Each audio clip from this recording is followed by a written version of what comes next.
Earlier this year, I sold my adventure truck or expedition vehicle, as I like to call it, for almost $200,000.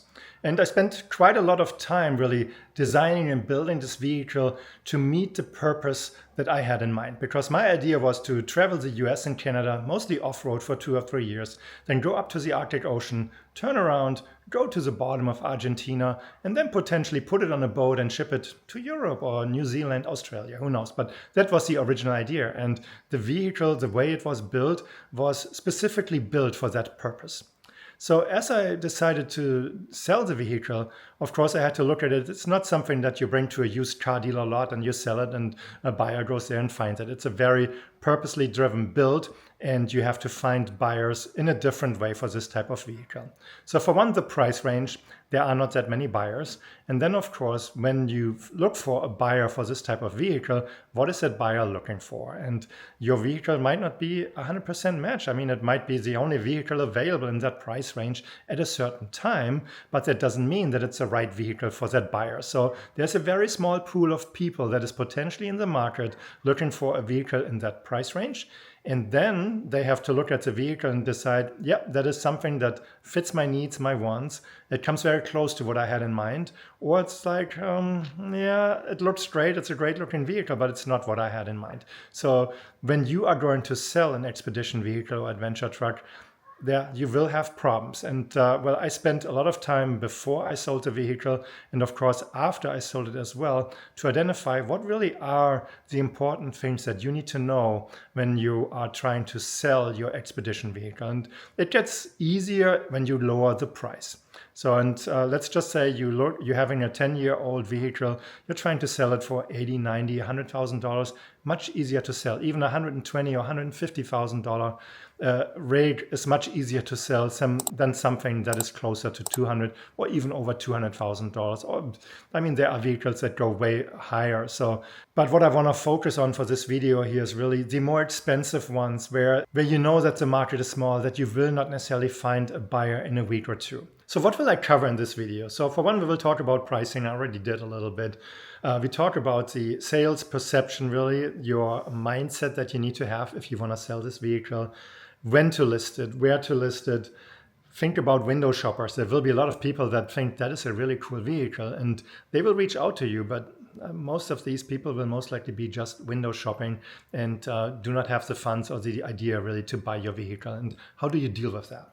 Then you need to think about the sales terms and a contract. How do you make this a safe transaction for yourself and for the buyer? You want to make sure that when you do this and you sell it, the buyer has to give you money, and you have to put that into consideration because it could be a turnoff if you are not meeting them somewhere along the way. Then how do you transfer the title, the license plate? How is that part of the transaction, and what is important to know about it? Hey, hold on a second here, just a quick interruption. If you like this video so far, please make sure you subscribe to my channel and like this video. It will really help me with the YouTube algorithm. I'm trying to reach 1,000 subscribers as my next step, and this would really help me out. So thank you so much. I mentioned already how to protect yourself with the sales terms and contract.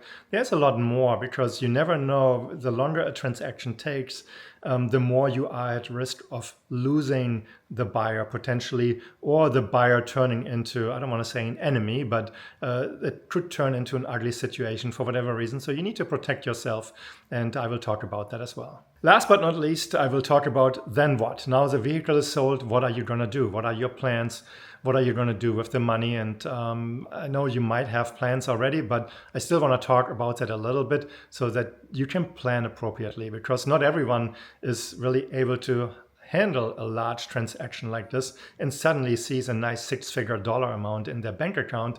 And it's like, oh, now I can go and do this, this, and this. And then I buy another expedition vehicle or so. And then suddenly you realize, yeah, you don't have that money anymore, or you don't have enough money to do what you wanted to do. The main expectation that you need to manage is this vehicle might take 3, 4, 5, 6 months, maybe more, before it's being sold. When you go to places like Expedition Portal and you look at the classifieds there are some vehicles sitting there for over a year, and that could have many reasons. It could be completely overpriced, or it is such a specific build that there's just nobody in the market that identifies with that vehicle as that is exactly what I want, that is exactly what I need.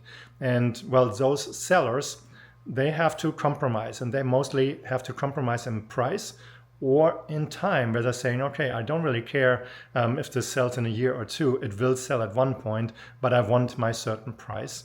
And yeah, it could be that you will never find the buyer. Plus, you have to think about depreciation. So the older a vehicle gets, yeah, you have to lower the price. There will be different buyers in the market for that. So that's really the main consideration. Know that it will take time to sell that vehicle, and it depends on your price potentially, really, if it sells at all. So one important thing that you need to know, the emotional connection to your vehicle when you're trying to sell it does not justify a really high price. So the value that you see from coming from this vehicle and what it can do is not necessarily what it will do for that buyer. Maybe the buyer has slightly different plans, and yeah, they don't want to spend a fortune on that. The same thing as if you just put everything in there, from all the equipment, all the accessories that you bought, anything that you put into that vehicle, and then, okay, I spent 1,000 hours to build this vehicle, that has to be worth something. It's probably not going to work out that way. So maybe you find somebody that sees the craftsmanship that you put in and puts a value on it. But if you say, okay, I want $75 per hour and I put $1,000 in, that's $75,000 in value that is standing there. It is not. So say goodbye to that idea. You really have to come down to the cold hard facts of what is that vehicle worth. If you have a camper on it, if you have like a box on it, a rooftop tent, blah, blah, blah, and so on, whatever it is, what is the value for it? And then you can look at the combined value of all those pieces sitting on those 4 tires and potentially come up with a price. But you have to be realistic. Your time that you spend building that vehicle, maybe you get back a little bit, but you're not be able to really put that number of hours in and expect somebody to pay for that. So I already mentioned that you shouldn't put your emotions into the price. You need to look for a fair price for yourself. Of course, you will try to get the best value when you sell the vehicle, that you get top dollar for it. But you also have to put into consideration whatever your price expectation is might not necessarily what the market thinks that your vehicle is worth. So really identify the price. And the way how I did this was really, I went to Kelley Blue Book. I looked up the value for my pickup truck. It was a 2022 Ford F-250 Tremor with certain features and accessories, and was fairly easy based on the mileage to identify a price. So then I looked at the Supertramp camper that I had, and well, I had bought it about 7 months before I knew what the price was. And I thought about what is the depreciation potentially for a truck camper that is just 6-7 months old. Then I looked up what was the money that I spent to improve the truck camper as an example. I looked at the pricing for the flatbed and so on. All the pieces I did to the truck, to the camper, that I really was able to identify, okay, this is the money that I spent. And for me, that was easy in a certain way. I had a spreadsheet where I had every expense, everything that went into that truck, into that expedition vehicle, dollar for dollar written down. And so it was easy to identify, then put the KVB value for my truck in there, put the value for the Supertramp camper in there. And I've started with like taking 10% off the original price from a Supertramp camper. Fortunately for me, for the Supertramp camper, there was still a 6, 7, 8 months lead time at that time. So if you wanted to get a Supertramp camper and you would place your orders, you would have to wait 6, 7, 8 months to get your camper. And so I started playing with the price idea. Then I also went to my off-road shop. I went to Basil at Basil's Garage here in Vista, California, and talked to him about it. And he made an important point. He said, when you go above $200,000, you will lose a certain number of buyers. These big numbers like 200,000, 250,000, 300,000, and so on. People go shopping, just like when you go and buy a house. When you look for a $400,000 home, you will not look at a home at $600,000. So you have to put that into consideration, that there is a barrier for one, really, I want to say physical barrier of how many dollars somebody has, but also a psychological barrier, because this type of expense is really one of the bigger expenses people can do in life. So, I mean, if you buy a house, most people maybe buy 1 or 2 houses over their lifespan, and not owning necessarily 1 or 2 houses, but they buy one, they sell one, they buy another one. That's a really large purchase. And if you look at it, it's like, yeah, how much time do you spend in that house when you buy it? It's like, yeah, we spent a couple of hours, we have an inspection done, and then you spend a ton of money. The same with the vehicle here. And a vehicle, if somebody buys a vehicle, they know that a vehicle depreciates much faster, that a vehicle is much easier to lose. And it could be just an accident where your vehicle gets totaled or it gets stolen, depending on what it is. So the psychological barrier of spending so much money, I think people have to warm up to that idea. And I can say that for myself. I knew that when I decided to buy a Ross Monster Baja, yeah, that is a significantly higher dollar amount compared to what I spent on my previous vehicle. But if I would have started at zero, I probably would have never thought about buying a Ross Monster Baja. I needed that step in the middle, not knowingly. But now, having spent that much money, having spent a really significant amount, six-figure amount of dollars on this vehicle, it was much easier for me to make that next step up, to make that purchase. And so that's really what you have to think about. If somebody comes from a normal daily driver and then wants to buy a vehicle at around $200,000, that is a psychological step that you need to really put into consideration, and it will take somebody much longer to warm up to be willing to spend that money. And you don't know if they have that money in cash sitting there or if they're going to finance part of that purchase. When I decided to sell my vehicle and I started looking at, okay, how do I price it? How do I sell it? And so on. I spent a lot of time looking at Expedition Portal and their classifieds. And I looked at the previous sales of vehicles and how quickly a vehicle sold. I also started going through the pages and pages of listings, which vehicles were sitting there for months and months and months. And for one, I looked at how were those sales listings created, meaning how much information was there? Were there a lot of pictures? And so on. So it's like you could already tell when you see a certain listing, it's like, yeah, this thing will sit for a while because the seller is not putting much effort in. The seller is, and I'm guessing here, just like, hey, I'm selling a van, I'm selling an expedition vehicle. There will be plenty of buyers. Here is my $225,000 van, and yeah, go and buy it. And they post 2 or 3 pictures and 1 or 2 paragraphs of information. And that's not how it works. Those sales, in most cases, are sitting there for months and months and months. So the first thing I knew really is, okay, I need to really compile everything that I put into this truck into an easy to read and easy to understand listing, so that when I start listing that vehicle, that people can get all the information on one click, meaning they look at this listing and all the information is there. I also start looking at the pictures, and it's like, okay, you're selling a dream. You're selling an adventure truck. You want to have some nice adventurous pictures of that vehicle where you go off-roading, where you are in a certain environment that is just breathtaking. Of course, you want also a picture of the vehicle close up where it's clean, where everyone can see how shiny the paint is and how well this vehicle is built and so on. So I started compiling a list of images that I wanted to use. So, and then really it made it easier for me. It's like, okay, I was building it in a Word document and looking at it, it's like, okay, I need to structure this differently and so on. So I spent a lot of time there after looking at those sales listing on Expedition Portal. And I think that my vehicle sold within, I want to say 10 days, or I had a signature on a contract within 10 days, is really a sign that I was doing the right thing by making this as easy as possible for a buyer to look at it and fall in love with the vehicle, because that's in the end what you want. You want somebody to see that vehicle and they are breathless. It's just astonishing, and they want this. They fall in love with that vehicle, and that's the experience that you want to create. So think about this when you start compiling the information and when you're ready to list that vehicle. So, and that's really the important part here.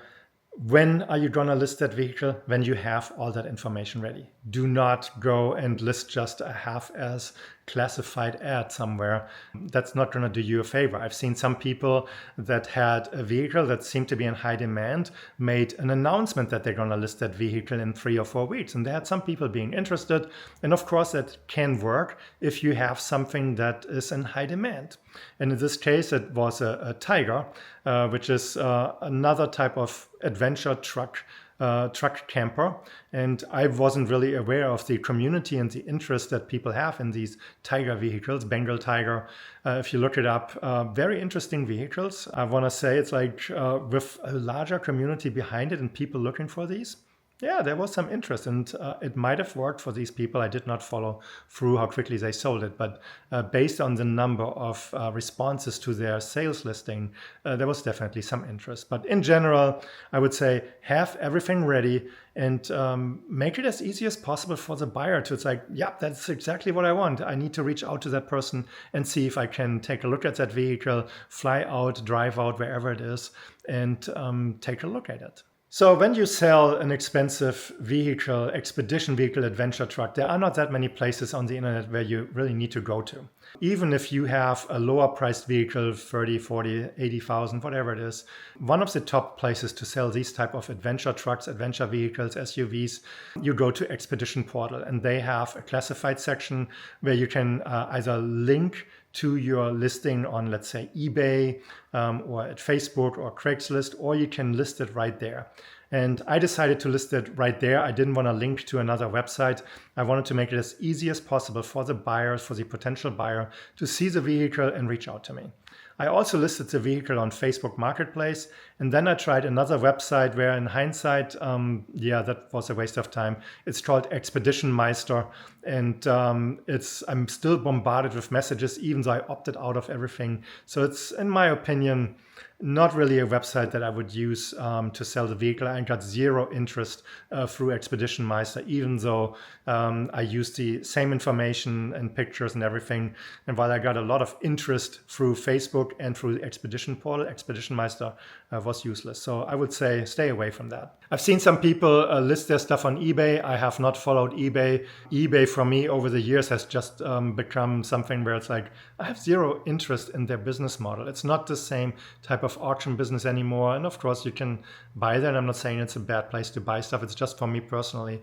I have zero interest in eBay, and so I didn't even bother. So I listed my vehicle on Expedition Portal, and then I signed up for the featured classified ad where you pay a certain amount of dollars, and then somebody from Expedition Portal reaches out to you. They ask you some questions, they take the information, they write a nice article that gets then prominently featured on their website, and it really drives a lot of interest to your sales listing. So I highly recommend spending that dollar amount. I think it was a couple $100 that I spent, but the interest that this brought to my sales listing was really good. And I had several people which really had a serious inquiry, and they were really interested in buying the vehicle.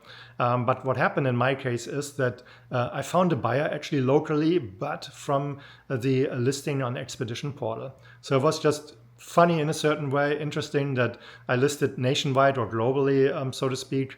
And I find a guy 20 miles from here that in the end purchased my vehicle. I mentioned people window shopping, and that's to be expected. I mean, you're listing a vehicle that really is like a dream vehicle for many.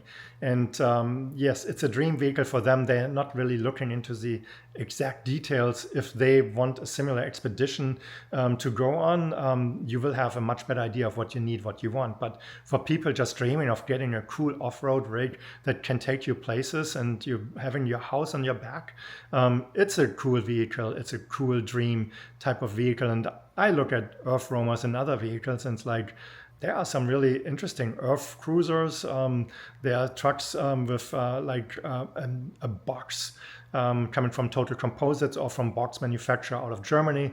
There are so many cool expedition vehicles out there. It's fantastic. So I have interest in those as well. I take a look at those listings and sometimes communicate with these people and even support them. But yeah, there will be a lot of window shopping, and I take it as a good thing actually. The more people reach out and post in your sales listing or send you a message, the better, because it means you're on the right track. I also use that, and that's another part of the strategy. When you post your vehicle on Expedition Portal, it's a forum type of sales listing. So people respond to a forum listing, and it moves that discussion to the top, or that sales listing to the top. If you don't get any responses to your listing, within a day, your sales listing is off page 1.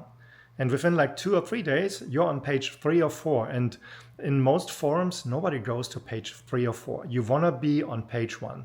And that's the strategy that you need to follow. You need to make sure that whenever you respond to your sales listing, do it strategically, not just respond within a minute or 2 after seeing that somebody asked a question.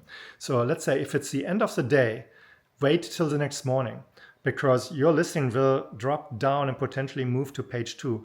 Respond first thing in the morning, your listing will go back up to the top of the page. Potentially have somebody that helps you to keep that listing active, that asks questions. And I don't mean this in a bad way. It's really have a number of questions ready for that individual that is going to help you, so that these questions and your responses provide value, because that's the next thing. You don't want to just post funny stuff there and talk about your adventures. You want to sell this thing after all. And so the more valuable information you provide, the better. All right, sales contract, sales terms, how to protect yourself. For me, it was important to really make sure that when I have a buyer, to lock this in. And I don't mean this in a bad way. It's like I'm very open. I showcased everything to the buyer, and the buyer took his time to make the decision, and that's fine. And I really appreciate that too, because I want to make sure that he's happy with the purchase. And when he finally decided to buy, he said, I still have to free up some money. I don't necessarily want to sell some stock investment that I have, but I have several vehicles that I want to sell. I need some time. I said, that is fine. We can do that, but I want a $25,000 non-refundable down payment. He thought about it for a moment, and he was very I want to say, into this deal. He wanted this vehicle. For him, it was not a concern. And so we agreed on the $25,000 based on the signature date. So when he signed the contract, he gave me $25,000. And that was a non-negotiable, non-refundable amount of dollars. So why did I pick $25,000? I wanted to be a meaningful dollar amount. I wanted it to be, I want to say, hurt. If you walk away from $25,000, you must be swimming in money, because then it doesn't hurt you. But if a normal person walks away from $25,000, it hurts. So, and I really wanted to make sure that this deal goes through, because the moment I take this vehicle off the market and wait 3-4 weeks for my buyer to sell his vehicles and then pay for the vehicle, I may lose out on other individuals. And I mentioned before, there are not that many people in the market with that much money in their pocket looking for a vehicle. So you might have one person per week. So I might lose out on 4 or 5 other individuals that would be potential buyers. And that's the reason for the non-refundable down payment. The other terms in my case, because the buyer needed a few weeks to sell his vehicles, I put an end date in there, and I said, well, if it comes close and you still need another week, just let me know and we'll figure something out. So I was very open, I was very flexible from that perspective, but I wanted to make sure that this is progressing. So I even helped him to start listing his vehicles, and he sold one fairly quickly. I'm not sure if he ever sold the other ones, because at 3.5 weeks, he texted me, he said, I really want the truck now.